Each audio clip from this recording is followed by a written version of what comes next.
if there's a risk of elections derailing reforms, I mean, that is Yeah. that's not what Dr. Kumaraswamy has said, but that has been interpreted that way. Yeah. No, I look at it like this. Reforms are absolutely essential. The country is bankrupt for many reasons. One reason is we sometimes didn't have competent people in office making these decisions and running it. Two, it's sometimes that we have pursued sometimes the wrong policy. And that is the reason that the country is bankrupt. The bankruptcy is recent, but the bad decisions and policy issues have been going on ever since 1948. You see, I mean, the country has, not had a budget surplus in all those years. A primary surplus balance only 5 times in, since 1948, in 73 years. So there is really a fundamental issue, right? So reforms are needed, and these reforms have to be carried out. Now, there is a tendency to often say when reforms are needed that either foreigners are forcing this on us or multilaterals are forcing this on us and so forth and so on. Right. I would say we need to be, as a nation, we need to be self-respecting. We need to take decisions into our own hands.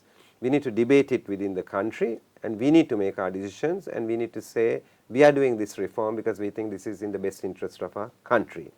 So these reforms are needed. If we had actually done reforms systematically over a period of time, because there are some things that can be done immediately, some things medium term, some things are long term. If we had followed a policy like that, right, we won't have been in this mess. If we had followed a policy like that, we won't need the IMF. My heavens, 17 times the IMF, what a big disgrace, right, just to be going to the IMF. We don't need to go to the IMF. Countries that generally go to the IMF go when they have messed up everything.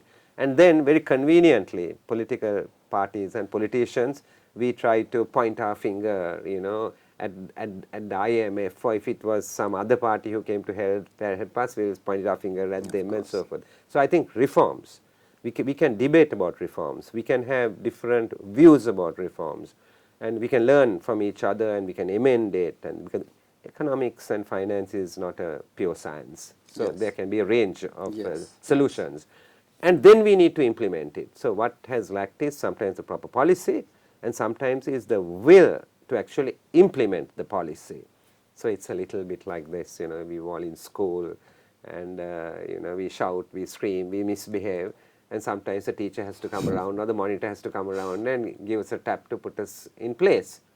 And what happens is when we are so ill-disciplined and we are pushed against the wall and we go bankrupt and we have no place to go, then we have to look at who is going to help us. So the IMF is one party. It can be bigger countries. It can be China, it can be India, it can be Europe, you see, and bigger parties who can then push us because we are in a corner. So it's much better to do the reforms properly, and then when we get into a transaction, we are getting into the transaction from a much more stronger position than from a weak position.